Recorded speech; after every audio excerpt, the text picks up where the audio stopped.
Maraknya kasus bullying atau tindak penindasan yang terjadi di lingkungan pendidikan yang dilakukan oleh sejumlah remaja SMP putri negeri di Malang, Jawa Cilacap, Timur yang diduga menjadi korban perundungan teman dengan memanggil sejumlah pihak. Bullying merupakan ekspresi menyimpang pada anak dalam upaya pencarian jati diri, peran pendidikan di keluarga dan sekolah.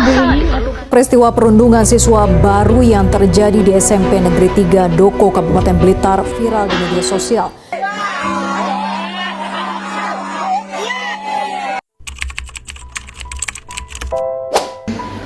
Nah, di video sebelumnya itu termasuk pas bullying loh, teman-teman. Tahu gak sih apa itu bullying? Bullying merupakan tindakan kasar yang dilakukan secara sengaja dan berulang kepada orang yang dianggap lemah. Perilaku ini bisa dilakukan oleh individu maupun kelompok, seringkali dengan tujuan menyakiti, mengintimidasi, dan merendahkan korbannya. Nah, terus apa sih dampak bullying bagi kesehatan psikologis seseorang? Perilaku ini dapat menimbulkan berbagai masalah mental, diantaranya trauma, kecemasan, depresi, hilangnya kepercayaan diri, dan bahkan pemikiran bunuh diri loh. Korban bullying biasanya sering merasakan cemas, takut, atau sulit fokus di sekolah. Bullying berdampak buruk bukan hanya pada korban, tetapi juga pelaku dan saksi.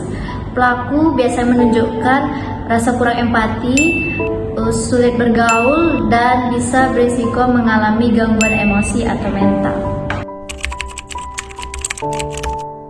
Ada beberapa teori psikologis mengapa bullying itu bisa mengaruh banget ke kesehatan mental. Di antaranya ada yang pertama, ada teori stres dari Lazarus dan Folkman 1984, di mana bullying ini bisa menjadi sumber stres berat yang bikin cemas, depresi, bahkan trauma. Yang kedua, ada teori pelajar sosial dari Bandula 1977, di mana perilaku bullying ini dapat dipelajari dari orang lain, apalagi kalau pelakunya dianggap keren dan mendapatkan perhatian.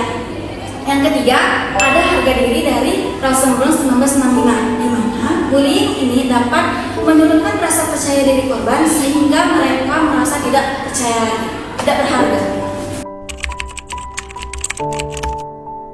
Lingkungan pendidikan memainkan peran krusial dalam mencegah dan menangani bullying. Sekolah harus menganut pendekatan holistik untuk menciptakan suasana belajar yang aman dan mendukung. Hal ini termasuk yang pertama adalah program anti-bullying. Penerapan program edukasi tentang bullying untuk meningkatkan kesadaran di kalangan siswa dan staf sekolah. Yang kedua adalah pendekatan sosial emosional. Memadukan kurikulum yang mempromosikan keterampilan sosial dan emosional, sehingga siswa dapat belajar cara berinteraksi secara positif. Yang ketiga adalah dukungan psikologis, menyediakan layanan konseling bagi siswa yang mengalami bullying untuk membantu mereka mengatasi dampak psikologisnya. Jadi kesimpulannya yaitu bullying adalah masalah serius yang berdampak pada kesehatan psikologi siswa, termasuk stres, kecemasan, dan depresi. Bentuk bullying yang paling umum adalah verbal. Dalam kasus ini, bullying verbal seringkali diremehkan padahal memiliki dampak yang signifikan terhadap kesejahteraan siswa.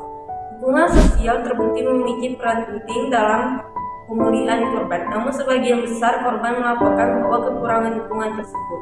Jadi perlukan langkah-langkah strategis termasuk dengan melibatkan dari sekolah, keluarga, dan komunitas untuk menciptakan ruang belajar yang aman dan mendukung. Selain itu, penting untuk menciptakan lingkungan di mana siswa merasa aman untuk melaporkan kasus bullying tanpa takut akan stigma atau pembalasan. Dengan demikian, menciptakan lingkungan belajar yang lebih aman dan mendukung bagi semua siswa.